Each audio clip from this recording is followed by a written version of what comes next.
Good morning. Good morning, everyone. Hi. I welcome you to grab that last cup of coffee and kind of find your way to your seat. Welcome.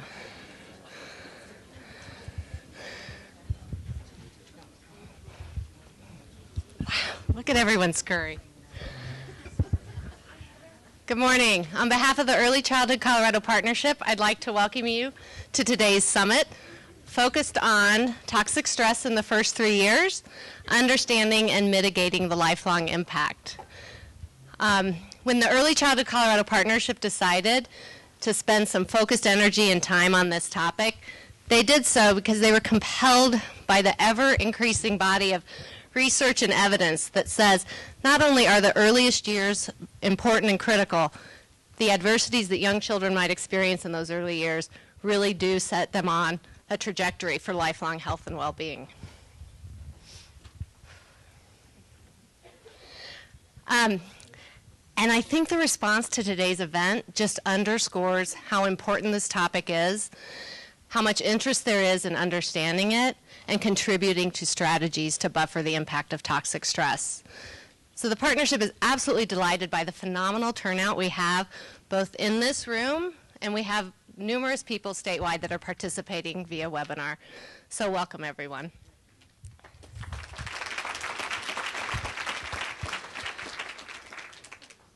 So today's event really is made possible by a dedicated crew of partners who spent the last several months thinking deeply about this topic and how to best frame today, both in terms of content and flow.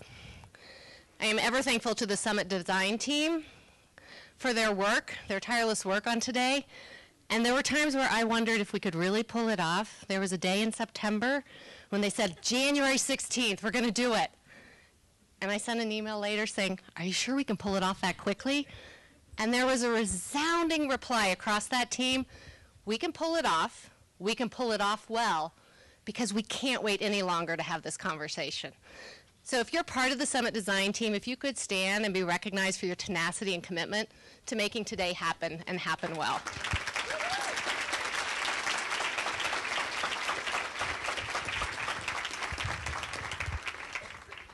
A couple other folks I'd like to thank for making today possible. There are several partners who contributed resources and coordinated this effort. First, the Denver Health and Logan Lecture Series on early child development was a great partner to actually create a day-and-a-half event.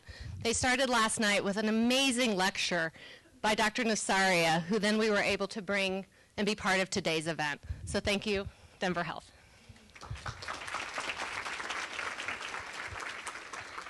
And a shout out to the Denver Early Childhood Council, who provided resource and manpower to make this happen. Thank you so much for your work behind the scenes. And lastly, the Colorado Department of Public Health and Environment contributed resources today, including, and somebody's got it open, this amazing updated infographic in your program on the status of moms and tots in Colorado today. So thank you, CDPHE. So again, on behalf of the Early Childhood Colorado Partnership, the sponsor for today's event, I welcome you. I'm Jody Harden. I'm with the Civic Canopy, and the Civic Canopy is a nonprofit here in Denver with the mission to support the many, working as one for the good of all.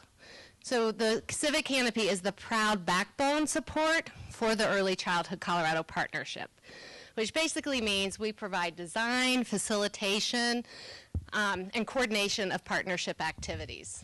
We do that through lending collaborative process expertise, tools, and technology supports. So you'll see a lot of Civic Canopy colleagues here today. They're helping with registration. They're manning the webinar opportunity for partners and helping to facilitate. So thank you, Canopy team.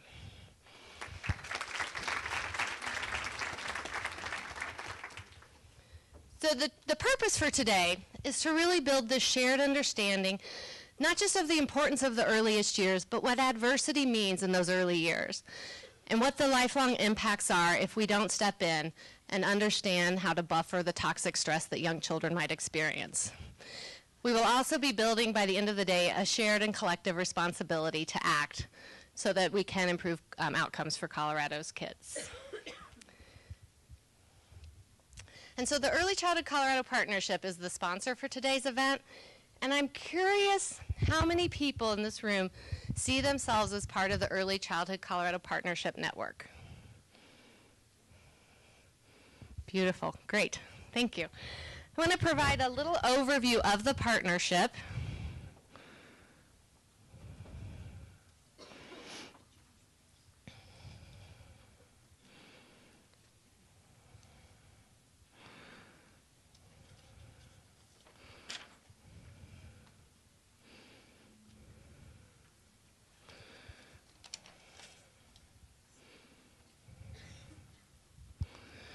So the mission of the Early Childhood Colorado Partnership is to advance the vision within the Early Childhood Colorado Framework statewide.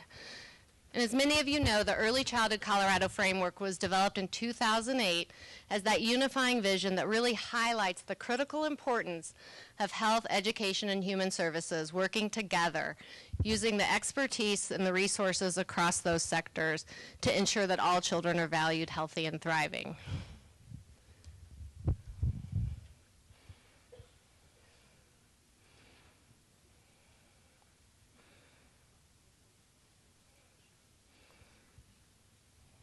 And the partnership uses a network approach. And that means that it provides an open, welcoming table for any partner who sees themselves contributing to that vision within the Early Childhood Colorado Framework, a place where people can come, work together, identify shared goals, and activate collectively to impact and realize outcomes for children, where there's a mutual interdependence, that knowing that there's both reciprocity in terms of giving and getting from the kind of partnership network. And it acts as a learning community where there are opportunities and spaces to share ideas, learn together, and challenge each other. And so all of those elements are part of today's event. The partnership itself uses this kind of frame for guiding its work.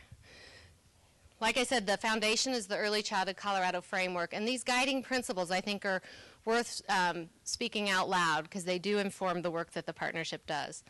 That we remain child-focused and family-centered, that we're responsive to cultures, languages, and abilities, that we use data-informed decision-making, build on community and family strengths, that we maintain a birth-to-8 focus, and promote partnerships at the state, local, and statewide level. The partnership is really using a collective impact model, which is very current in the literature around collaborative ways to come together using 5 elements, making sure we have a common agenda, shared measurement systems, mutually reinforcing activities, communication, and that backbone support. The work of the partnership is grounded in research and evidence to continually to guide its work. And we're committed to a continuous quality improvement model of using data to inform not only what we do, but to monitor how we're doing.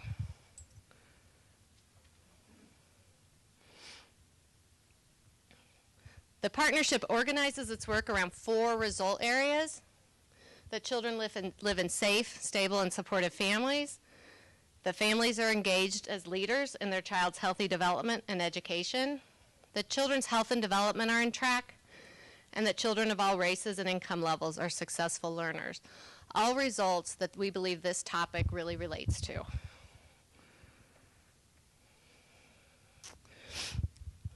Oftentimes, and what you'll hear throughout the day, is we will be moving towards what's called collective commitments. Understanding as a network how individual commitments from agencies, organizations, communities roll up into collective commitments when we're all working towards shared goals. Ongoing and continuous communication about the events. So we offer these things through webinar. We will make sure everything's posted and available to folks that are in the room, on the web, and who weren't able to join us today.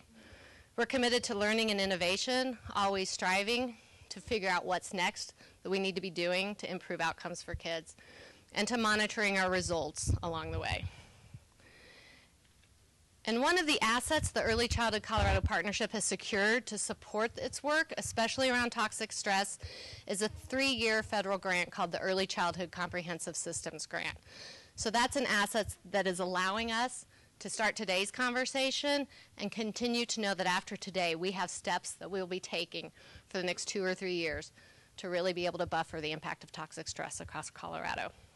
And we'll be talking about some of those specifics in the grant a little bit later in the afternoon.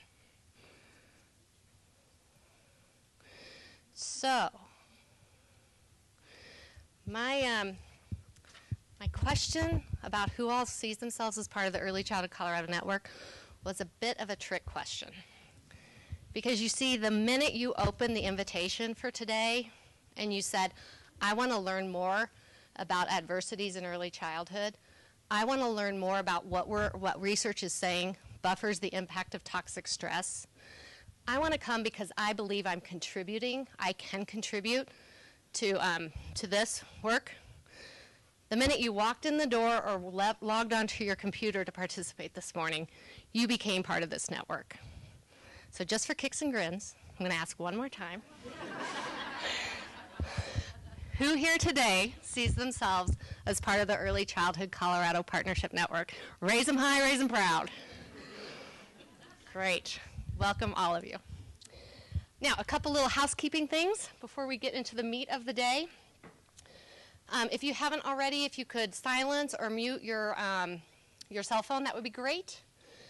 There is internet connection in the building. We do ask that you try to minimize your use of the internet, use it during breaks, turn it off or disable it if you're not using it, and that's for 2 reasons. One is the less volume we have on the system, the more we're able to really make sure that the webinar is clear and consistent with the people that are viewing it. And also because we have a couple presenters who will be using video clips, and again, it just helps with the continuity there. I think folks know that there are breakfast snacks back here in this room. There are restrooms out the doors to my left, and the little restroom dilemma that we will face. This is no different than a sporting event or a concert. If everyone chooses to wait until the beginning of a break to go to the restroom, we will have lines. So please take care, use the restrooms as you need. And if we do get to the point of about the middle point of a break and we recognize that we need to open the men's room to women, we will do that and it will be clear that that is being done. Because we had such great interest in today's event, we are videotaping and we will make available the presentations through learning modules for both folks that are here today as well as we still had about 90 people on the wait list. So we know that there was great interest, so we are videotaping today. And we will make all event resources available. In your packet, there's a page that has Summit Reflections. Below that, it says resources and information. You can see the websites that you'll be able to find all resources related to today's event.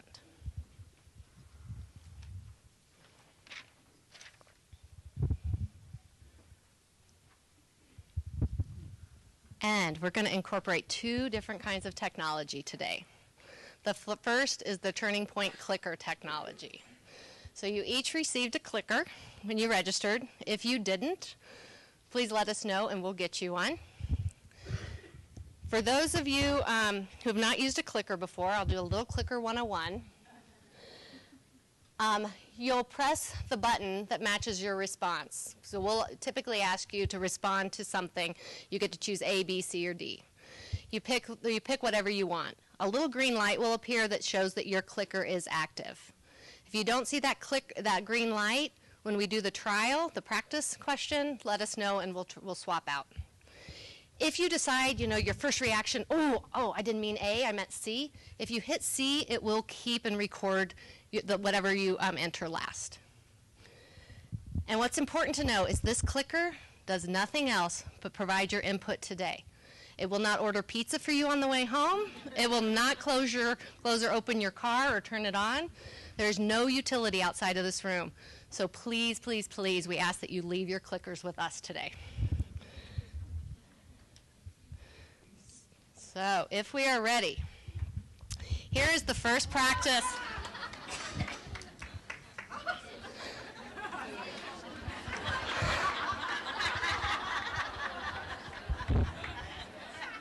So the poll is open. Obviously, I don't need to read your options. Please pick accordingly. Let's see how many folks we get clicking in. And it is nice on the webinar. People have the opportunity to participate in this as well.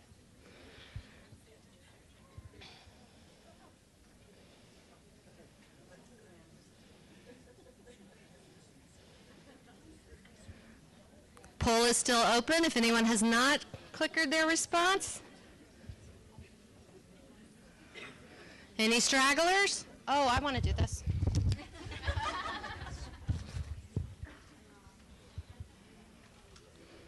Going once, going twice. The poll is closed, and let's see where we are. What about that 19%? A little Broncos 101, anyone?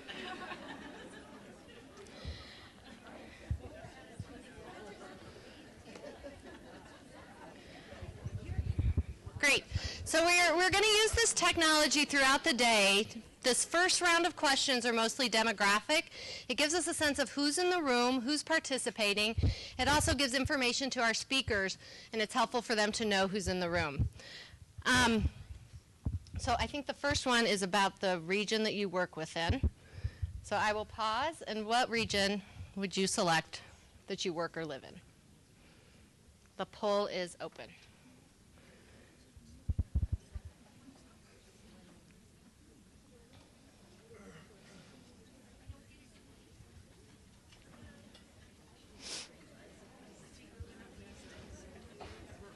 Numbers are coming in. We are almost there. About 10 more folks, I think. Couple stragglers. Going once, going twice.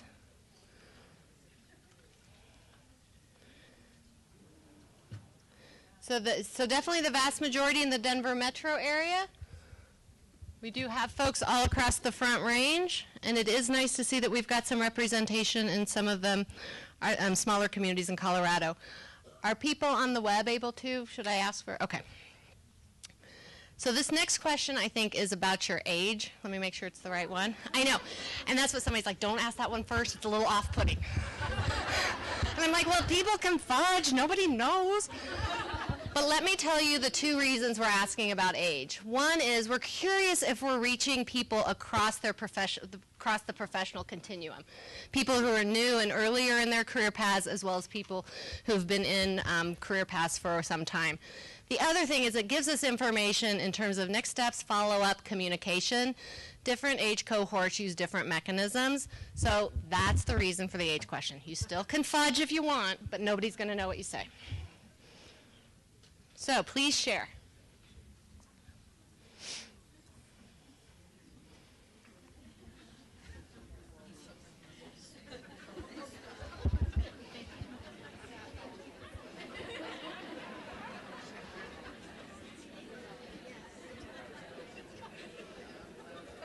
Thank you for all those responses. Shall we see? How diverse are we? Nice. So a nice spread from early in a career continuum throughout. Thank you.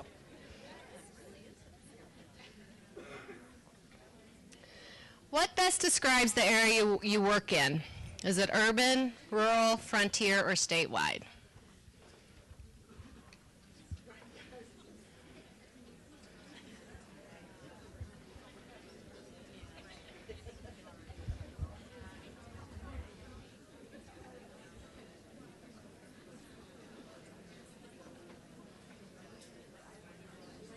Great. Polling's going to close in 3, 2, 1.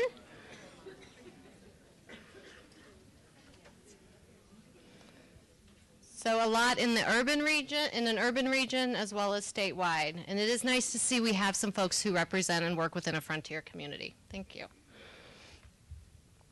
Next one, what best describes the primary focus of your work? Are you a direct service provider? Provide program management and administrative kind of supports, policy advocacy, coordination, collaboration, funding and financing, higher education or professional development, or do none of those really seem to describe what the primary focus is? The poll is open.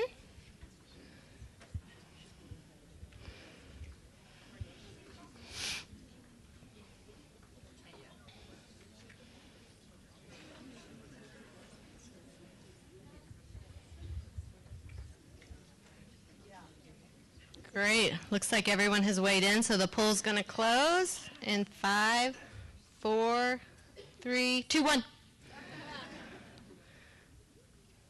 So we have a lot of direct service providers, as well as people who provide administrative or program management support, and a good chunk around collaboration and coordination. What sector is the primary focus of your work? Is your primary focus health, mental health, behavioral health, family support, parent education, early learning, or do none of those really describe it? Primary focus of your work.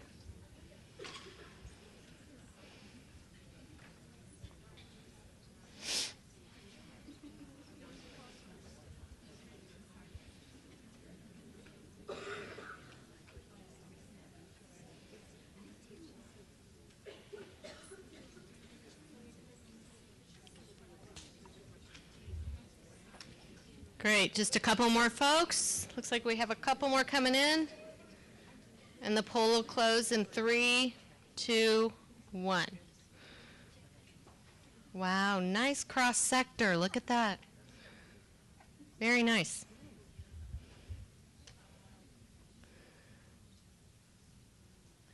What age of children does your work most focus on? And we can select more than one on this one. Nope, just one. Sorry, we tried to do that you could include all, but we weren't able to do that through the polling, so we know many people here support more than just one of these. But if you had to select, what age of children does your work most focus on? I know this one's hard.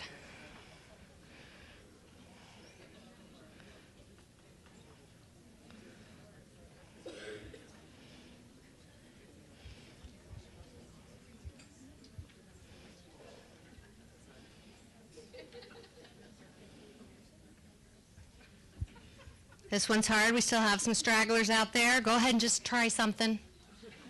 Unless you really, really don't want to, it's okay too. Okay, we're going to close in 3, 2, 1. Wow, look at that.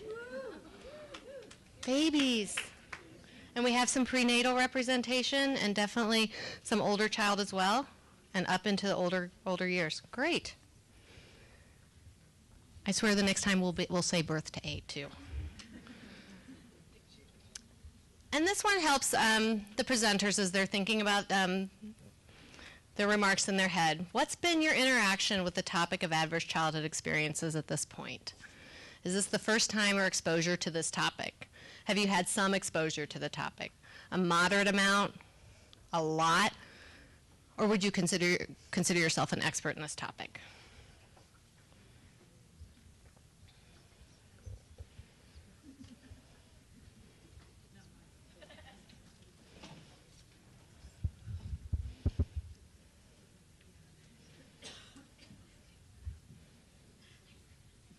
Great, couple more folks. We'll close in 3, 2, 1.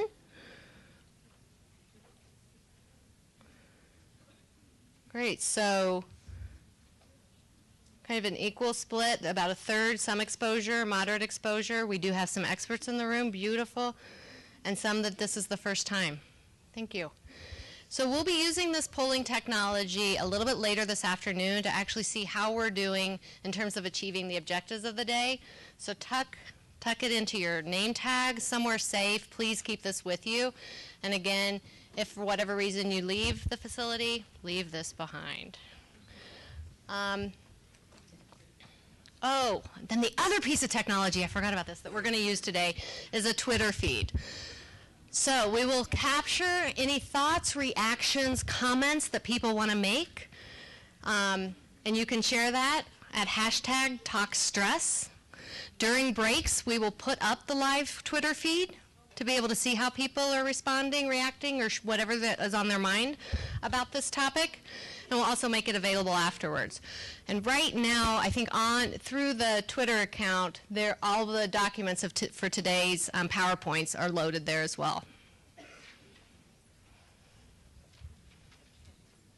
Okay, so we're going to take just a couple minutes to transition to our keynote address. Lenita Hartman is going to present and introduce Dr. Watamura, and we're going to allow both of them to come up and change out PowerPoint. So this will just take us a moment. I'm Lenita Hartman with the Office of Early Childhood at the Colorado Department of Human Services, and I'm pleased to introduce today's keynote by Dr. Sarah Watamura. I first became familiar with Dr. Watamura's work when she requested permission to study the cortisol patterns and stress levels of the children at the Early Learning Center where I was a director. At the time I thought to myself, what does a 2.5-year-old have to be stressed about? I have since learned that there is plenty. Today, Dr. Watamura will share with us the research that describes what adverse childhood experiences are and the lifelong impact early adversities have on health and educational and economic well-being. We'll be prompted to consider what exposure to toxic stress means to brain and physiological development during the first 3 years of life. This science is important to me in the work I do supporting early intervention programs in Colorado that serve infants and toddlers. And I know it's important science for and relevant to everyone in this audience as well. Sarah Watamura is an associate professor of psychology and director of the Child Health and Development Lab at the University of Denver. She has been conducting research on physiologic stress in children for nearly 15 years and is part of the international community of scholars who focus their research efforts on explicating the contributing and buffering factors associated with early life stress as well as its consequences. The work being conducted in Dr. Watamura's lab has been supported by several federal agencies and private foundations and is published in esteemed journals including Child Development, Biological Psychiatry, and Development and Psychopathology. She is currently part of the Buffering Toxic Stress Consortium under the leadership of the Office of Planning, Research, and Evaluation at the Administration for Children and Families. Please join me in welcoming Dr. Sarah Watamura.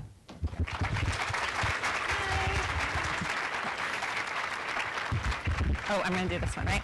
Okay, can you hear me okay? I know you probably can't see me. Sorry about that. I'm so honored and excited to be here today, and I do apologize for my compromised circumstances. And I know it could be a little awkward because I'm supposed to be your tour guide and translator today, and some of you may not be able to see me. But I know that we can do it because we are a room full of people who step up. So we're just going to step up today and we're going to get this done. What I want to do is give you a handle on what is known, whether you have a lot of experience or you have none. And you should engage as much as you can. So if you're confused, talk to your neighbor, raise your hand, ask me to stop, ask me to say something again.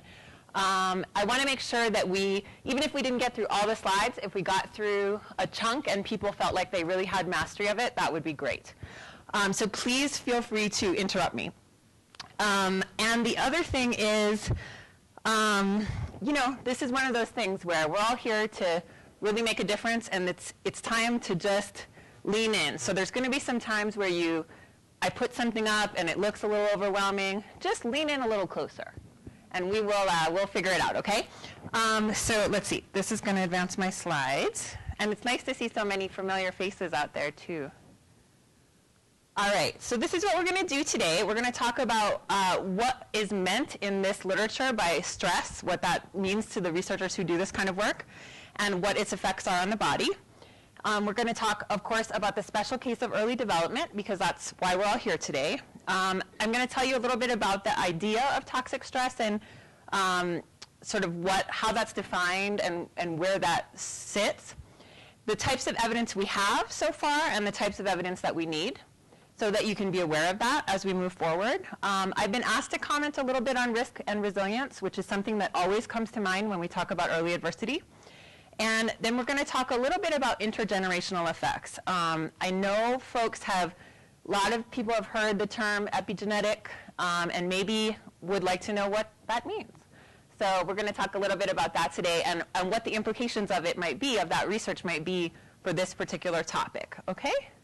So hopefully that will be a big enough bite and not too big. Okay, so there's no reason why anybody in this room can't get through this. So if you're a total science math phobe, no problem, okay? So don't feel like this doesn't apply to you. That's the whole point of this, is to make this accessible to everybody. Okay, so what we mean when we talk about physiologic stress is we actually mean what your body does in response to an event or challenge. So the easiest way to remember that is to think about, okay, what happens when you get sick? So let's say you have strep throat. What do you feel? What are your symptoms? Fever, right.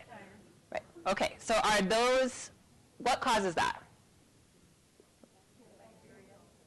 Actually, it's your own body trying to control the strep, okay? So the fever is your body's response. Bring your body temperature up, cook the bad things, that's good, right? Almost all of the symptoms you feel when you're sick are actually your body handling the problem. And so it's tempting, we think of those as the sickness things, even sickness behavior, that idea that I'm just gonna lay around, I feel terrible, I'm not gonna do anything. That's good when you're sick, right? So all of those things that you feel are actually your body helping you handle this challenge. You can't feel the virus. You can't feel the bacteria. So this is very similar to that. So this is a situation where what we're talking about is all the things you feel when a stressor happens. And just like with your immune response, there's both good and bad things to the way that your body handles stress, okay? It's good because it gets you through the situation. You want a fever, it's gonna cook those bad things, great. But it makes you feel bad, and over time it has consequences. The same is true for stress. So you need to have all of those things happen in your body, but if it happens a lot, all the time, over time, that is what takes the toll on you. So all of this literature is focused on defining stress as what your body does in response to a challenge. One of the things I really like about that is it takes away sort of the individual differences and perceptions and all of those other things that matter. So an event might be stressful for you and it might not be stressful for someone else. I don't care about that. What I care is, what is your body doing, okay? So if your body is reacting, then I'm interested. So it kind of gives you a little bit of an even playing field. And when your body reacts because you need it. And you need it because the challenge and the resources you have available are mismatched, okay? So sometimes you can think of probably situations where in a really bad situation, but you've got this, village of support. So you don't feel that bad. You're like, this is pretty terrible, but look at all this support I have. Versus situations that might be actually relatively minor, like say the tow truck takes your car. It's not, not life-threatening, but, if your whole family is out of town and, all your friends are occupied and you're going to have to, you have no way to get the car, it now turns into this huge thing, right? So you can see how both of those things might happen. So what we're interested in is when your body kicks in, okay? Why does that happen? And it's also really nice when we're talking about young children because they're not very good at telling us how they feel and when they're stressed, and they often give sort of referred, I have a headache or something, I have a stomach ache. They know something's wrong, but they don't know how to tell you what it is, or maybe their behavior is just sort of erratic, that kind of thing. So having physiologic indicators is really nice because it gives us that piece of information that, okay, this body, this organism has turned on to deal with this situation. And I don't have to worry about whether I think it's something they should be stressed about. Okay, so how does it work? So the classic, oops, I'm advancing mine and not yours. Okay, so the classic example is always a tiger in the room, which I think is ridiculous. I mean, how does that relate to anything? So I'm gonna actually tell you about my accident because I think that will help you be in the present moment and you won't have to wonder why my leg is like this. But what I'm going to tell you about is the cascade that happens between the stressor occurring, it being perceived by your brain turning on a whole cascade of responses, what that looks like in your body, and then the long-term outcome that we care about is your long-term physical and mental health. So that's that guy at the end there with his heart being monitored, okay? So my accident. So I went over a cliff in my car, slid off the road on a pretty major cliff, went down 40 feet embankment and crashed into some trees. That part all happened really fast, as you can imagine. And then, hit the trees, and there's smoke, coming out of the car. And I'm down this super, super steep embankment, and I'm thinking, nobody is going to find me down here, right? Because how are they going to see me? Plus, it's snowing, so my tracks will get covered, right? And they won't know I'm here. And I have a 7-month-old. So I'm like, I got to get out of this car. I have a baby, I don't really have a choice, right? So, okay, good news, my stress systems are going to go way up, right? This is great, because it turned out I have a broken leg in a few places. I couldn't feel it. Who cares about my leg? I mean, the big picture, right? It doesn't matter. I got to get out of here. So I don't really feel I had several times told them I wasn't injured. I didn't need an ambulance. I was like, oh, no, I'm fine.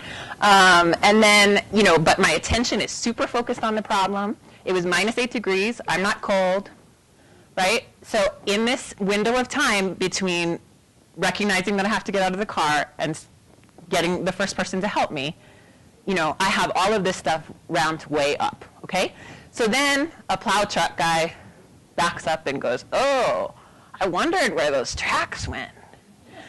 You're down there. Yeah, sure enough, here I am. And then right then, it's like, whew, this is going to be fine. He'll get help. I'm going to be able to get out of here. It's going to be fine. Then what happens? I'm cold. My leg hurts, right? Which is okay, because now I can attend to those problems, right? Now, I could have continued to keep that vigilance up. I could have done that. I could have done it all the way to the hospital. I could have done it for 4 days in the hospital. And some people do. Some people have a very hard time down-regulating. The ambulance actually broke on the way to the hospital, which I thought was really funny, because at that point, I'm warm, I'm in the, what does it matter? It's fine.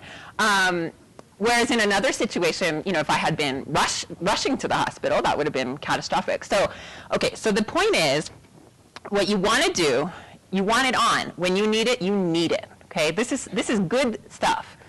You want it in this kind of situation, and you want it for exactly as long as you need it. And then that's it. Because it's going to trump everything else. And you have a lot of other things to do, especially if you're a little kid. You got to grow and learn and, interact with people. You can't be monitoring for stress all the time. That's not going to work. So, all right, so what happens is the tiger enters the room or your car goes over a cliff. A cascade is initiated in the brain to manage threat. And what I just mentioned is, at least for humans, oh, sorry, my dad's telling me to advance the thing. At least for humans, what makes this difficult is that we are really good at turning our stress systems on when nothing is happening, okay? We're driving to work and we're thinking about a conflict, okay? There's no present danger. Nothing is happening. And the more you do that, as you know, rumination, that's all components of difficult mental health situation, right? So you don't want to be doing that. You want to be a zebra. Apparently zebras don't do this. I don't know how they figure that out. But if you're really interested in this topic, this is a great book to have around, or if you want to be able to give something to people, Why Zebras Don't Get Ulcers. I think there's a 3rd edition now. It's a really good translation of all this stuff that I'm going to tell you today if you want to continue. Okay, so yeah, so we are really good at turning these systems on, unfortunately, which is not great. So here we are. Here's our tiger, or me, going over the cliff. Stress onset, bump it up fast. You want that to work, okay? And then as soon as the stressor goes away, so the tow truck guy turns up, or you have some other active coping mechanism that you can engage. So you decide, I don't know, say my cell phone worked, which of course it didn't. But, say something like that became available. That would be the time to shut it off. Okay, so as soon as you have a solution, even if it's not there yet, and then you want to recover. You want to come all the way back to baseline. So in a situation with a normal healthy situation, we do this, relatively often, up and then down, up and then down. And you can probably think of situations where that's happened to you. Now, how does it work? Physiologic stress is largely about energy. The easiest thing to think about is just to remember this: you need a ton of energy in this kind of situation. You need all of your energy focused on this problem. It's metabolically very costly to handle a threat, okay? So whether you're going to fight, you're going to flee, whatever you're going to do. So you take all your energy from everything long-term, like digestion, reproduction, growth, repair, long-term immune processes. I don't need to be making flu antibodies while I'm on the side of the cliff, right? Not so much. No, I need to be not having my leg get so inflamed that I can't move. So one of the things that this system does is impair inflammation, slows it down. And I need my respiration up. I need all the glucose that's floating around in my body available to burn, and I need reserves to be pulled, so that if this goes on for a couple hours, I'm going to be able to handle it. I need to be able to move my muscles. I didn't put on here pain reduction, but that actually was really helpful in this case. So there are some natural opiates that you can, induce in stressful situations. So all of this is what is happening. Question? Behind the slide, thank you. Oh boy. I can't see that, that's the problem. So just say behind. All right, okay. All right, so I'll try to do this one first. All right, so there's two big stress response systems, and they're likely activated at the same time, both a primary and a secondary response to help manage threat. And the one you're probably actually more familiar with is the NESAM system. That's the one where your heart rate goes up and your respiration goes up, and that's the classic sort of fight or flight mechanism that you probably learned about in school. We're actually not going to talk too much about that system today. What we're going to talk about is the second response system, the hypothalamic pituitary adrenal axis, because that's the system that produces the hormone cortisol that we are very interested in the context of toxic stress. Which is not to say that there aren't a million interesting things about the NESAM system and lots of interesting research on that topic, but we're going to focus on the second response system today. And we call it the second response system because it's slower to have its effects, even though it starts about the same time. And it does replenish those glucose stores that the NESAM system burns through. And one of the classic markers of having chronic stress exposure is having fat deposits around the midline, having a sort of a tire around the midline. And the reason that that happens is, where's a good place to store your energy if you're going to need it all the time? Right in the middle, right? And what's the best energy storing thing we have? Fat. So it is serving a purpose there, but it then is putting you at risk for heart disease and all the other things that we know are bad about having midline adiposity. So it's always going to be this case. It's going to have a reason, and it's going to have a consequence that we care about. It's just the way it goes. All right, so this is the scary slide. And this is just showing you what the cascade is. And the only reason this matters is that we are only measuring the downstream product of a very complicated system. And there are a lot of other things that can be measured and could be understood that could be important. So one thing I want to point out to you, so the reason it's called the HPA axis is that the first signal starts in the hypothalamus, up in the top there, and then it travels to the anterior pituitary, which is at the base of the brain, and then the ACTH travels through the bloodstream to the adrenal glands, which sit on top of the kidneys, and those produce cortisol, among many other things. And then cortisol goes everywhere it feels like in your body. The important thing about this figure is the yellow line that goes back up. Cortisol serves as a shut-off device, so it tells your body, okay, I got the signal. So one of the things that happens in chronic stress situations is that feedback gets broken. So you activate the system so much that the receptors get worn out, and then you don't get the feedback that says, I got the signal. So then you have this forward feeding cascade, okay? So that's why I wanted to show this, even though it's a little bit of a scary picture. Okay. The HPA axis is highly conserved. We share it with salmon. So that means it's at least 400 million years old. So the chances are pretty good that it's not there by accident, right? So, I mean, you know, we don't share a lot with salmon, right? So I'd just like to point that out to remind you that it's busy, it's got a lot of jobs, and a lot of what it does is super important for us. It is a potent steroid hormone, and like all steroid hormones, that means it can cross the blood-brain barrier, so it can travel between the brain and body without a problem. And it it is invited into cells because cells have hundreds of thousands of receptors for it. So it can go into all the cells of the body, it can go everywhere it wants. Next slide. There it is, thank you. And if you don't believe me, think about what you do if you get a bug bite. What do? Really super itchy. What do you put on it? Cortisone cream, because it reduces inflammation. Okay? What about if you have one of those chronic shoulder injuries? What do you get? Cortisone shot. What if you have asthma? Inhaled steroid, right? Because it works. It works. Okay? But it has, you know, a lot of other things that it's busy doing too. So we're going to focus on what it does about stress and challenge, but we have to remember that it has all of these other consequences in the body, and a lot of it is going to be about energy and control of the immune system.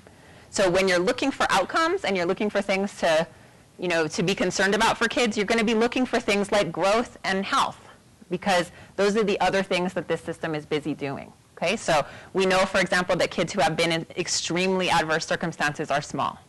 They're quite small, right? Okay. Everybody still with me? Great. Okay, so what we want to know is, when is physiologic stress adaptive, helpful, necessary, versus when is it maladaptive, costly, and leading to physical and mental illness? And that's going to be a different line for everybody. There's not going to be a single right answer to that question. A useful way to think about it is this term allostasis and allostatic load, which you'll come across a lot if you dive into this literature at all.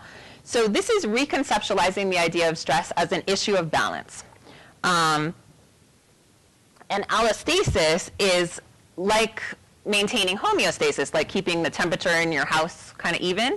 It's like that, except you're maintaining a set point that changes. Whereas in your house, you maybe want to keep it at 68 or whatever you want to keep it at.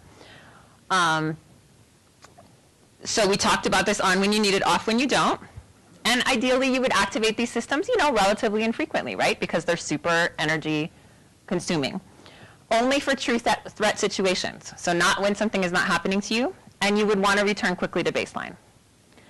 So what happens when that isn't true is called allostatic load. That's the wear and tear of the stress systems over the lifetime. And that can accrue much earlier for people who have much earlier intensive stress experiences, or it might accrue later in the lifespan for people who have less frequent stress exposure, okay? All right. Okay, so there's two ways things can go wrong. The way we want it to work is on the left, nice bump up and then straight back down. Nice recovery, say maybe 40 minutes total. The two ways that it can go wrong on the top is probably the one you're more familiar with, and probably the one that you will hear about more, because it's a little bit easier to wrap your head around. That's when every time something happens, you overreact. Okay, so you've got a system that is, your just set point is high. You're jumpy, you react to everything, you know, and you don't come back down very easily. Okay, so maybe you're like that, maybe you know people who are like that. That's one way that things can go wrong. That's a lack of adaptation to a stressful situation. The other way that things can go wrong is you just turn it off. I think of that as physiologic learned helplessness, and that's actually the more concerning of the two cases. Okay, because in the one case, you have a highly reactive system, but you can train the individual then, right, with behavioral techniques to reevaluate the situation, think it over. What do you do with the person who just doesn't turn it on at all? And it was, you know, previously thought that that was pretty uncommon. I'm going to show you, I think, I don't know if actually my slides, which slides are loaded here, but if they're not up there, I'll tell you. We have data with about 18% of kids in some of our samples in Colorado showing this flat pattern. So they're just not reacting. Now, there are a number of reasons that could be the case, but it's probably not a great sign, right? It probably means that they've gone through a lot already, and they've just decided that it's sort of not worth it. It's not going to work.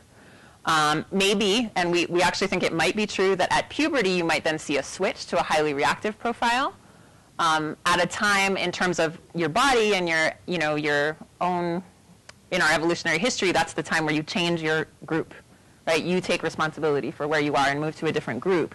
And so at puberty, often there's a lot of change in all kinds of hormone systems, obviously. So we're really watching this low profile, in addition, of course, to the kids who are highly reactive. Okay, and then just to remember, we do want some stress, right? I mean, we don't want to all, even though we're in Colorado, we don't want to all just lay around and do nothing. Right? We want to get stuff done, and we want our kids to be challenged, and we want them to grow and develop and do all the things they need to do. So you're looking for this sort of sweet spot, and you probably have a sense of what that sweet spot is. You know when you're in, if you play sports, or you know when you're in it, when you're just, you're activated, you're in the game, you're ready to go, but you're not overwhelmed, you're not worrying, you're just kind of right in that sweet spot. So that's what we're aiming for. So for example, these are data from a study where kids had a mild stressor, and the kids who had a bigger court response to the mild stressor had better memory for the event. Okay? So, this is a mild stressor. If you get a severe stressor, your memory goes totally out the window, as you know if you've been in any kind of traumatic situation. Okay, and then timing, of course, is everything, right? Timing is always going to be critical. And it's going to be a question of load. Right? How many things can you take? I would say it's my anecdotal observation that when stressors cross domains, it's worse than if they're all in one domain. So say you have a really super stressful job and there's all kinds of things that are stressful about it, but everything is great with your health and your family and your love life and financially everything's fine. That's going to be easier to handle than you've got stress at work, you've got a sick relative, you're having relationship problems because your whole system is kind of out of balance there. All right. Okay, so there are great data, correlational and longitudinal data, suggesting a strong link between stress across the lifetime and health. What does that mean? What's correlational and longitudinal data? It means that we ask people, sometimes we ask adults about their early life experiences, and then we take measures of their current health and we go, whoa, the people who had the hard lives earlier, they aren't doing so well. Now, that's not proof, right? That's not proof. There's all kinds of other things that could have caused that. But there are a lot of these studies. So it certainly looks like there's a link. That doesn't tell you how it happens. It just tells you that there's, something going on there. The link is highly related to SES, which is just socioeconomic status, which is a combination of income and education, usually. Income, education, sometimes status, like what is the status of your profession is considered. So low SES individuals are at a much greater risk for stress-related disease. What's interesting about this, though, is this is true. It's not due simply to things like healthcare or behaviors like smoking more, that kind of thing, because you can control for those things statistically. You can also do this kind of study in a country where they have universal health care, and this relationship still holds. And in some cases, perceived low status is the most important thing. So being the person who has no resources in a high resource environment, rather than having the same resources but being in a community where you're relatively average. So you can't afford to buy milk in your community, So perceived social status can be really important, and that's an interesting one because that's something that can be changed, right? That's something you could work on. Okay. So chronic stress influences your susceptibility to, so whether you get, but also the progression of so many diseases, it's kind of crazy. I mean, we really should be routinely asked about stress when we are evaluated for any medical condition because it has such a big impact on how you got there and what's going to happen next. Big hitters are things like cardiovascular disease, diabetes, and infectious illness. So I don't know, who's had the experience of having, say, a really stressful period of time and then going on vacation and getting sick? Right? I mean, how irritating, right? But you have been using your stress systems, and they have been up, and they have been doing their job, and then you turn them off, and now you got to pay the price. So it's not an accident that that happens, right? So knowing, you know, I don't know how much you can do about that, but certainly trying to control your stress exposure is worth considering. Okay, it also increases the risk for obesity, like I already mentioned, for useful reasons. Decreased immune function, because that's one of its jobs, is to help you focus on the current situation. And impairing growth, again, because one of its jobs is to take energy.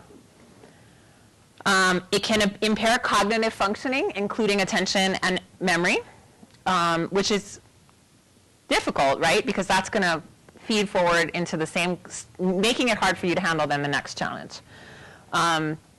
And these are all things that have been well documented. So chronic stress is well documented to have associations with all of these things that I'm talking about.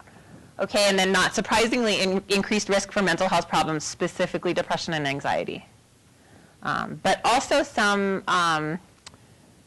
you know, that have a very high explanations in other domains. So like schizophrenia can also be very impacted by stress exposure. Okay. So the effect of stress can depend on many factors. The type of stressor, the duration. We talk a lot about acute versus chronic, so where chronic is going to be the problem. The unpredictability or uncontrollability of the stress. So if you can think of situations where you might have a very stressful thing going on, but you're in control of it, how different that feels than a situation where you have no control of it. And then think about your average 3-year-old. They have control over pretty much nothing. So it all kind of feels, I mean, why do we tell them, like, in 5 minutes, we're going to do this? You know, why do we do all that stuff? Because it gives them some sense of control over what's happening, right? So otherwise, they have just this, you know, they have no idea. Any adult can come in, basically, and tell them anything or make them do anything. I mean, they're not in charge. The social environment of the stressed individual is very important. Caregivers for children and social support for adults. And it isn't just the number of people, it's the quality of the support that you have. And it's also really important. Sometimes people who have a big social network actually suffer because they're taking care of all of those people. So it isn't as much support as it might otherwise be, right? It's actually a stress. And then the timing of the stress, we do think early life stress may be the most impactful time. And a lot of that makes sense because the child has some degrees of freedom in terms of how their body is going to be organized, what their priorities are going to be. And this is telling them what the world is like. This is what my world is going to be like. And so, you know what? I don't need to be as tall as I could be. I don't need to be, you know, I don't know another example, but what I do need to be is vigilant. What I do need to be is on my game. Uh-huh. Mm-hmm. So I would probably go at least to 5, and I would certainly include the prenatal period. I think things start to settle down a little bit between 4 and 6, depending on the individual child. I've still seen some pretty bouncy 6-year-olds, but they're usually 6-year-olds who have other immaturities. Okay, and then genetic risk factors, which a lot of people are working on trying to understand, because like every other genetic risk factor, it's more information if you know that that's what you're working with. All right, yes? Oh, no problem.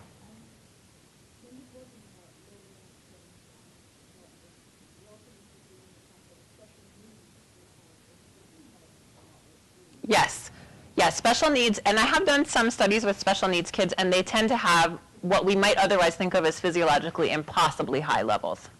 And it can be over, especially we've worked with some kids with autism, it can be over something that seems very minor to the adults. So some small perturbation of their environment that's not what they're used to is a major, major stressor, and they're feeling it.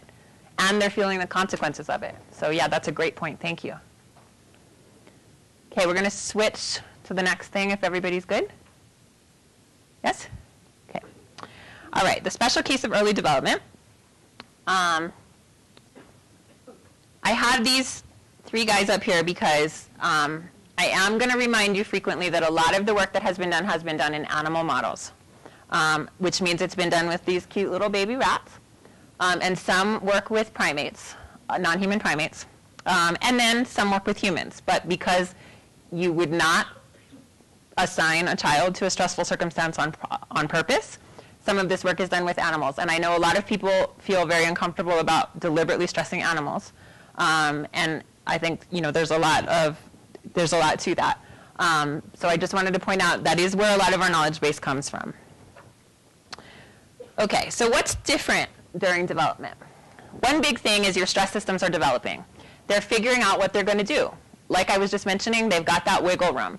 And it's like all kinds of plasticity that we have as humans. We come, we're born as these hopeless, helpless little creatures, right? But that gives us the opportunity to become so many more things than if we were born in a more mature state. So this is just one of those examples. You have the opportunity to make some choices about how you're going to be organized. So a really good example of that is very stressed pregnancies are much more likely to have early preterm birth, right? Why? It's stressful in here. I'm going to get out. So in order to get out, what do you have to do? Your brain has to mature a little faster. Compromises have to be made, okay? So you're going to be a little smaller. You might even be small for date, but you're out of that toxic environment, okay? So that's the first example of making a choice, right? I mean, obviously it's not a cognitive choice, but making a choice about how you're going to develop in order to survive, okay? And that's going to continue across the first few years of life for sure, that their brains and bodies are making choices about how they can maximally survive. And that isn't going to be good for every possible career trajectory and every possible health outcome, right? But it might get them through the short term. Okay, their behavioral responses are super limited. So what are effective things people do when they're stressed? Remove yourself. That's a great one. Yeah? Anybody else? Sleep. Yeah. Yeah. Eat. Plan, right? You plan, like, okay, I know I'm going to have a rough afternoon, so I'm going to, try to take it a little easy this morning. They definitely do that, right, little kids? I mean, they just go full steam until they hit the wall. And they can't ask for help in the same way, right? They don't know how to ask for help in the same way. Sometimes they ask for help in ways that are aversive to adults. Dissociate, yep. Yep, they throw tantrums, right, and things that then cause adults to act negatively toward them, which isn't going to help. So they don't have a lot of options. And that's something we can really work on. We can work on teaching them those options, right? We try to teach them those options and try to help them recognize what they're feeling in their body and slow down a little bit. Those are things we can help them with.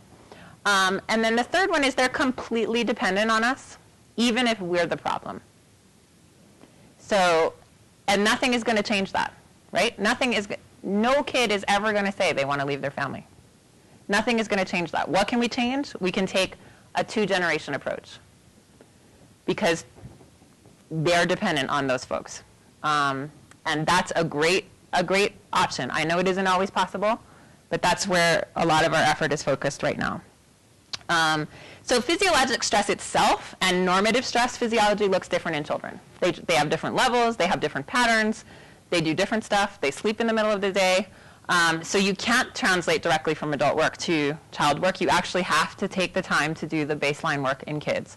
And that's, not very sexy, but it does have to be done. And so, we're getting there. We're getting a body of knowledge together about how kids respond in typical situations so that we can understand how they respond in atypical situations.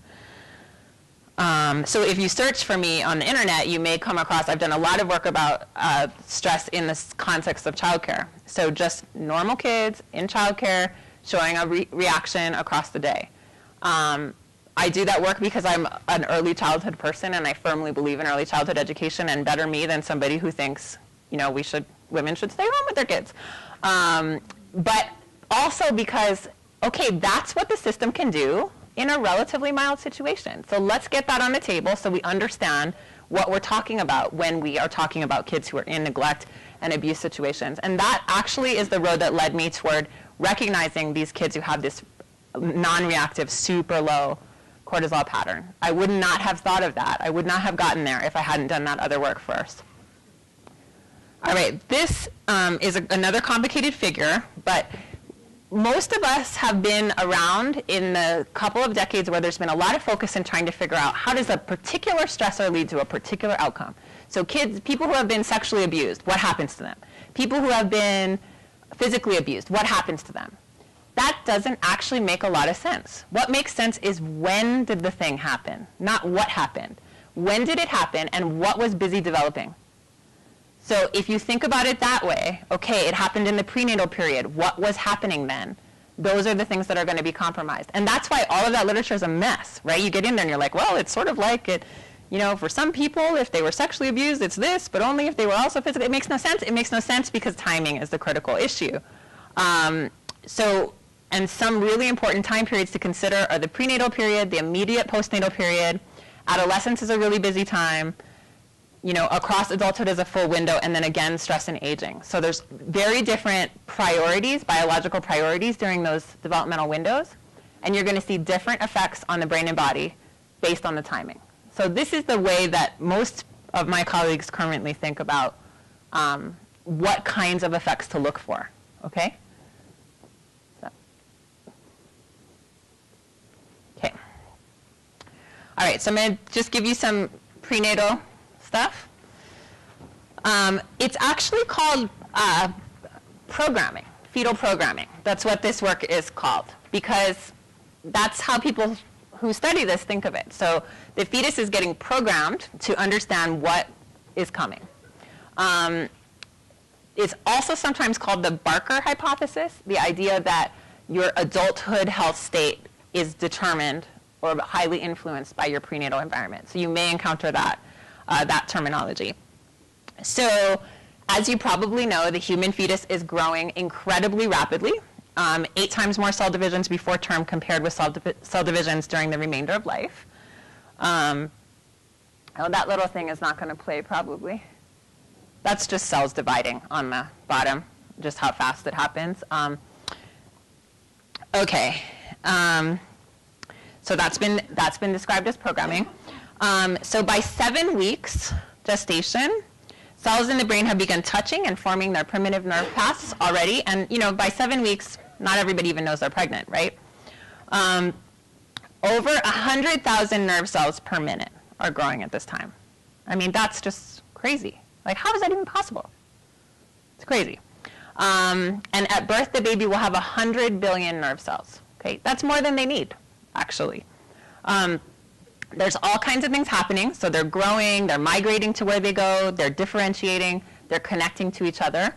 And then myelination continues. I'll tell you about all of that in a second. So the connections first start out with everything kind of connected to everything else. Like, it would be like, those of you, who has a smartphone? Does everyone have a smartphone mostly? Okay, did you notice the day that all of a sudden there were all these people in your contacts you don't know on your phone? Like, they come from where? The internet? I don't know. Who are these people? You know, that you sort of roughly know, or like, I don't know, are they from Facebook? Where are they coming from? I'm not going to call you, right? And they're all in your phone contacts. Okay, that is super not helpful, right? I want to call Kathy, right? I don't want to call, who are these 5 other Kathys? I don't know these people.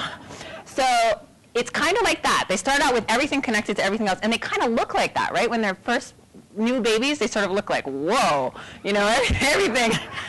This is a mess. And they have to figure out which thing goes to which thing, right? And so that's part of that process that's happening. You want the right things to get connected to the right things. So that's a really important process that is super influenced by the kinds of inputs that kids get. Are you talking to them? Are you saying to them? Are they getting tactile stimulation? Are they getting positive growth opportunities? Are they avoiding negative? That's all what's happening during that time. If what they're getting instead is they're mostly left alone if they're quiet, and then they're getting negative attention when they cry, which connections are they going to keep? So it's, you know, it's not a mystery how this happens. And myelination is a really interesting one. That makes your signals go quickly. It's just fat wrapped around the connections, just like insulation around a wire, and it makes the signals go quickly. In order to have good myelination, you have to have good nutrition. And it's the good fats that make that tissue. So breastfeeding is great for it, but also a diet high in healthy fats. Okay.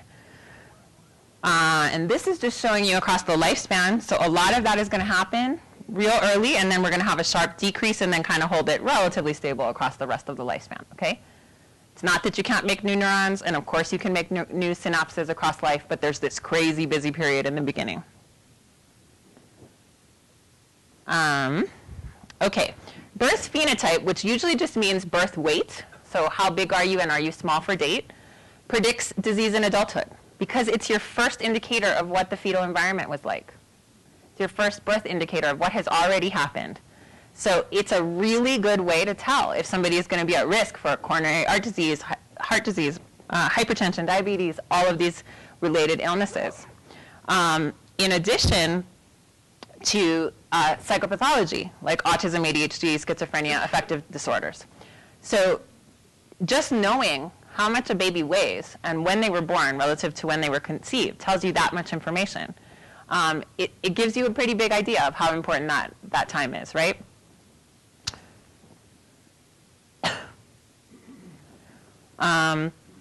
Okay, and these are data from a colleague of mine, Alicia Davis, who recently joined the faculty at DU, and she primarily studies prenatal stress, and she is working with Kaiser and Denver Health, I think, now on her new studies in this area. So these are data from her, and what you can see is this is basically just mapping mom's cortisol during pregnancy and baby's reactivity to their first stress exposure, which is the heel stick blood draw, which you guys have all experienced, which is not a stick, right? I mean, they squeeze the thing for like minutes. It's terrible. So the baby has both, both babies have a reaction to that, as they should. But the blue line are the babies whose moms had extra high cortisol during pregnancy. Cortisol is high during pregnancy anyway. But they had extra high. Those kids don't come back down already at birth when they're getting their heel stick. Okay, so what have they learned? They have learned that they need to be vigilant.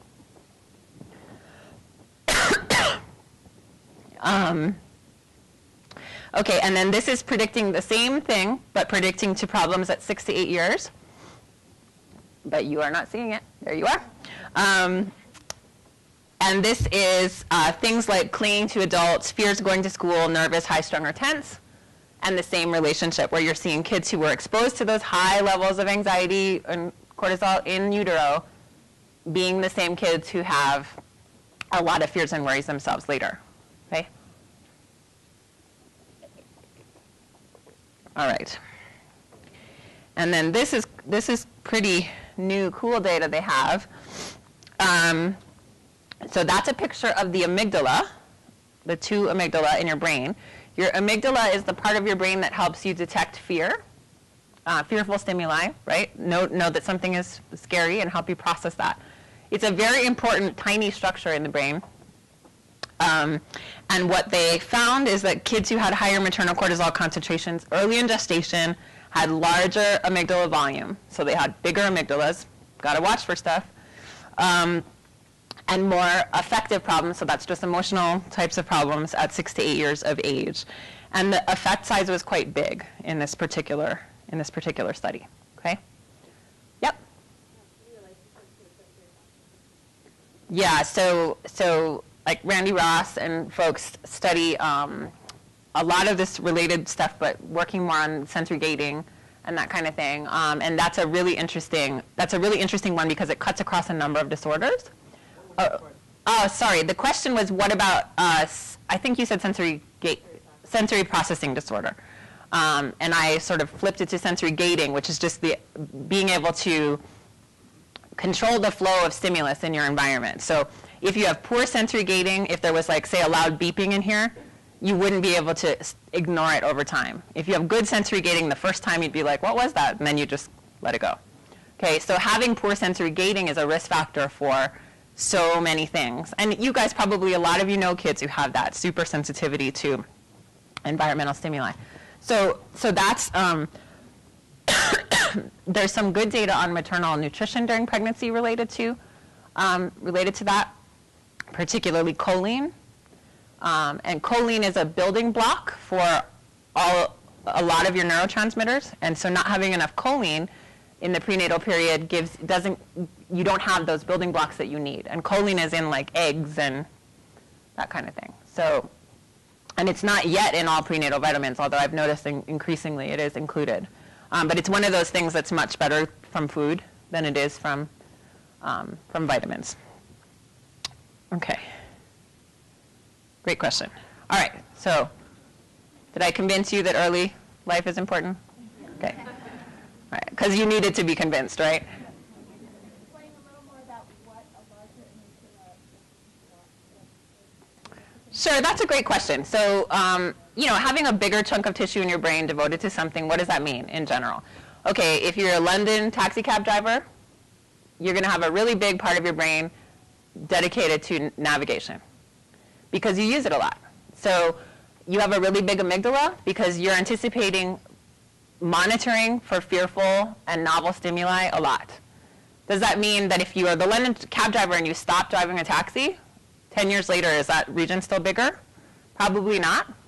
So it doesn't mean it's deterministic and forever and this brain region is big and so it's going to be big forever. But it does mean that it's big to start off with because that's their expectation for what is coming. Okay? All right. So toxic stress. Toxic stress is a really interesting, this is a great example of somebody finally doing the thing we always say everybody should do, which is take the science and make it make sense to somebody, right? Make it make sense. So toxic stress is not a scientific concept. We use the concept early life stress because that's quantifiable, how much early life stress. What is toxic stress? That's not a scientific concept, but it is a great organizing concept. And actually, we're all in the process now of defining it more scientifically because it's so useful. This paper, if you can read it, gives the original sort of breakdown of how this concept is going to be defined. And Jack Shonkoff is a pediatrician, and Tom Boyce and Bruce McEwen are both very, very famous, very productive researchers in this area. So they kind of all sat down together and said, all right, what are we going to do about this? We're going to give it a label. We're going to get people organized. We're going to do something with all of this knowledge. And what's great about it is because they're real scientists and real practitioners, they were able to take knowledge from a bunch of different disciplines and coalesce it into one thing. And so, it's just been a really useful contribution. All right, so positive stress is what we've been talking about, the good stuff, right? So moderate, short-lived increases in heart rate, blood pressure, stress hormone levels, that's fine. Things that might cause it to happen, dealing with frustration, receiving an immunization, getting really cold, other normative experiences that you might have in life. And the key thing to remember is that's an important aspect of healthy development. Okay, so it's important to have, every time your kids get stressed, don't freak out. Okay, it's good for them to learn how to manage stress. That's part of what they have to do. Because it's experienced in the context of stable and supportive relationships, then they have adaptive responses and they have good outcomes. And the adaptive response that they get with the support that they have brings their whole system back down to baseline, and then they're ready to handle the next challenge. Okay? So that's the good case. Tolerable stress, this is the physiologic state where this is, pretty bad. It could disrupt brain architecture, but it doesn't because you have the support of these relationships that facilitate adaptive coping. So this could be something more serious, like the death or serious illness of a loved one, homelessness, or natural disaster. Key features are it occurs with a relatively time-limited period, or you have some control over it. Those two things could be true.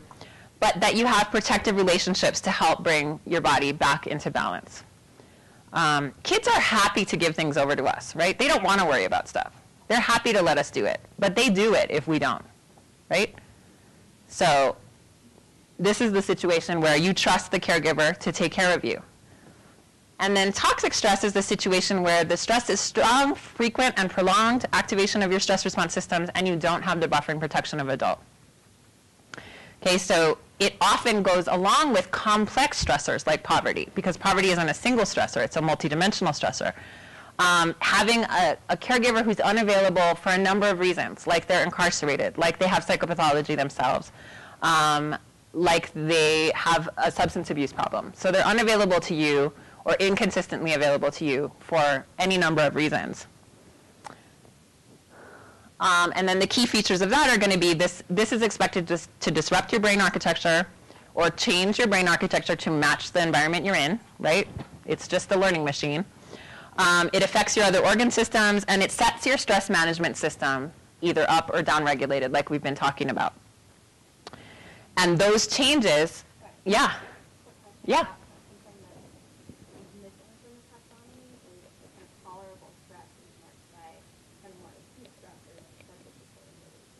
Mm-hmm. Mm-hmm. Right.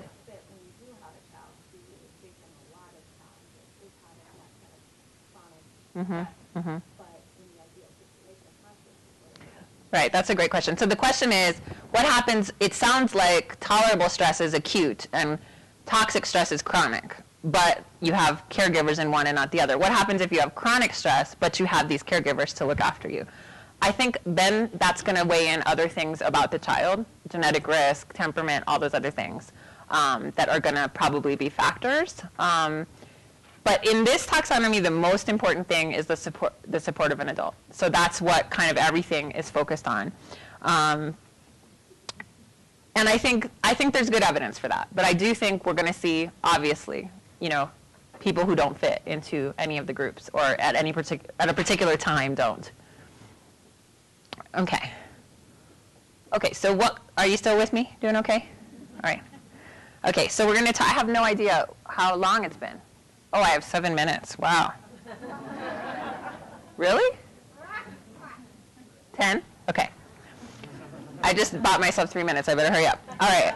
Okay, so what types of evidence do we have and what do we need? We have a call to action. Okay? We have been asked to step up, and it is clear. It is a loud, clear call to action. We have an organizing framework that integrates scientific and practical knowledge gathered from several different lines of research by people who know what they're doing. And we have enough information to do something now. Okay? That's what we have. We have a body of longitudinal association studies linking early experiences to later health and well-being. We have compelling animal models of how exactly this could happen. What is all the steps in the pathway?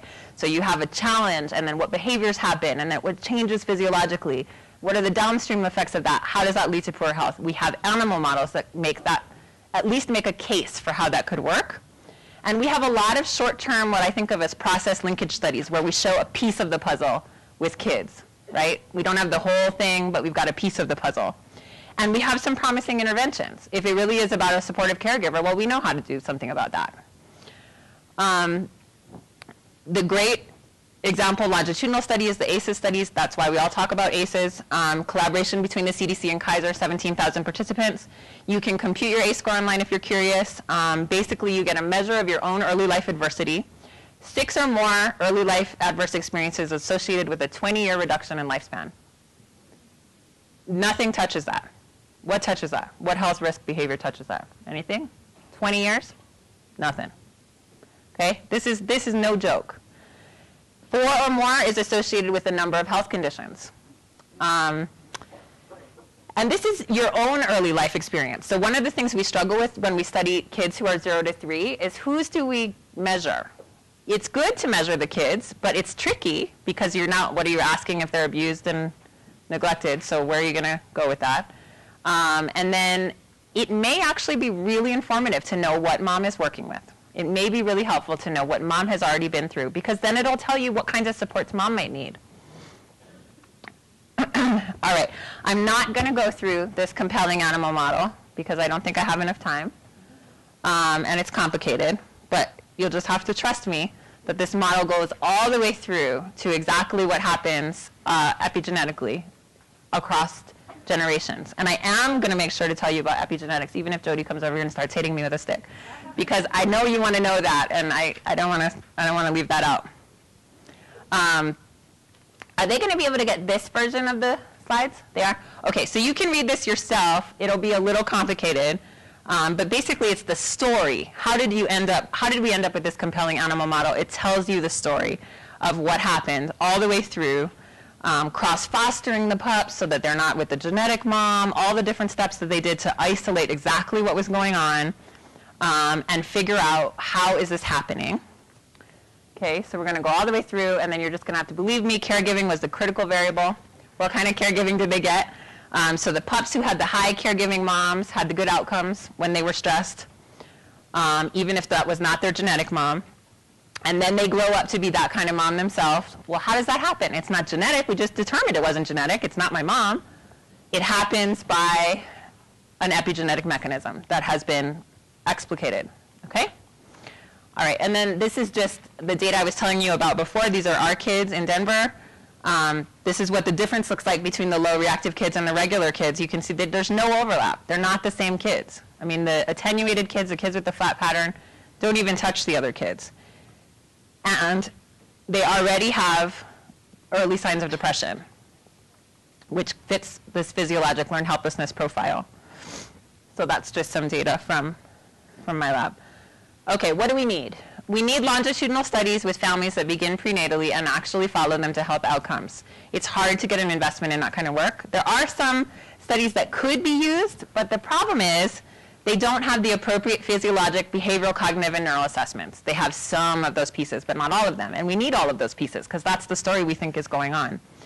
And we need to know, sometimes the studies that have great physiology, they don't talk to the people, right? We need to talk to people and understand what happened, what's happening in their lives, in addition to imaging their brains, right? We need both pieces, and that's going to take collaborative teams to get that done. So that's something that people are actively working on, trying to better characterize the components of toxic versus tolerable stress, to shed more light on the idea of risk and resilience. And what we want are screening procedures that vary in depth and by context. We need quick screeners that you can get in your pediatrician exam. We need in-depth screeners for kids who come up in different situations. We need screeners for social workers. We need screeners for teachers. We need to catch these kids. So, and that's all stuff that could be done. We need to test interventions, and we need to work on prevention, because nobody wants to end up in this state with their kids. Okay, so maybe we start prenatally and we start giving them the psychoeducational tools they need before the child is born and is overwhelming. All right, risk and resilience. It sounds like a deterministic story. It's not. Okay, social and biological risk is not deterministic. Some individuals with fewer risk factors develop stress-related illness. Some individuals with many risk factors do not. Risk factors and resilience factors are each other's opposites. So the same thing that gives you a boost in one situation also takes away in another situation. Easy temperament, difficult temperament. High IQ, low IQ. Maternal psychopathology, good maternal health. They're all kind of the flip of each other, and they add up. And note that as much as we love a pull yourself up by your bootstrap model in this country, nobody is immune. If you add it up, everybody's going to take a hit. They're just going to, they may take it a different way, but they're going to take it somehow. And, yeah. Yeah, so there's some research on that so that kids are able to sort of make microenvironments for themselves. So say you live in a very difficult, urban environment, but you're a high IQ kid, you can get in a special track program, you can get resources devoted to you because you have this special trait. Or you're really good at basketball, or you're really good, right? It's that idea, that you have something that gives you resources that other people can't get. Okay, not that the physiology Right. Right. I mean, there is a little bit of research on giftedness and physiology, but it's mostly in the risk category, actually. So gifted kids have some liabilities in that domain. Yes, they can be. They can be. Okay. The critical thing here, and this is not something that escaped Shonkoff and Boyce and McEwen, is that across decades of research, the most powerful resilience factor is one consistent supportive adult. Okay, and we have all these mentoring programs and all these help youth programs. That's actually not going to do it because it's 3 months or it's a year and you go away and you don't. They need a consistent adult across their lifespan. They need somebody to invest in them. All right, intergenerational effects. So, okay, we all know about the sociocultural intergenerational effects, the increasing, I got it, I'm going to make it. You know, the increasing income disparities that are making it harder and harder for families. And also, we learn how to parent from our parents and our grandparents. We learn how to do these things because how else would you learn? You can't read that out of a book. All right, we're going to do epigenetics, even if she hits me with a stick. Okay, so you inherit your genes. Everybody knows that, right? You get your DNA from your 2 parents. It gets combined into this unique thing, and you have your novel configuration, and that's you. And that could be the whole story. But of course, DNA does not equal behavior. It does not equal disease, right? It equals proteins. And it doesn't even equal proteins all by itself. Somebody has to tell which cell to turn on, which gene to copy, when, where, and how, right? Otherwise, your heart cells and your brain cells would all be the same. Something tells which genes to turn on when, okay? And that direction, that set of directions about when to turn things on happens because genes get marked. They get marked for activation or inactivation, and collectively that process is called epigenetics. So it's telling which genes, which ones to turn on and when, or which ones not to turn on. Now, some of that happens transiently. It isn't a very long process, and some of it can be inherited. So some markers, particularly the ones we're interested in, can tell the individual, okay, this is a high-stress environment. Let's upregulate or downregulate these genes, and it might be good for your offspring to do that too. And there is some evidence for some epigenetic mechanisms that continue as long as 3 to 4 generations. They are controlled and sensitive to illness, stress, toxin exposure. So there's a lot we're going to learn about pollutants and that kind of thing in terms of how, especially related to cancers and those kinds of outcomes.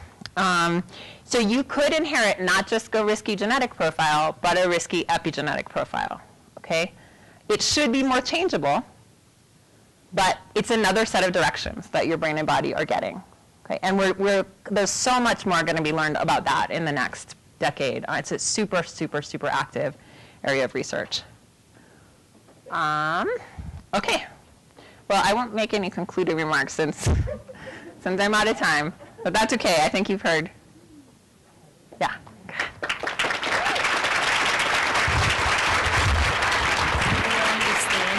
Oh, yeah. Thank you, Dr. Watamura. You're a wonder. That was great information, and we could stay here all day and listen to you. I know. Sometimes I love to do this but it's hard in an hour. An hour is not that much time. Yeah. No.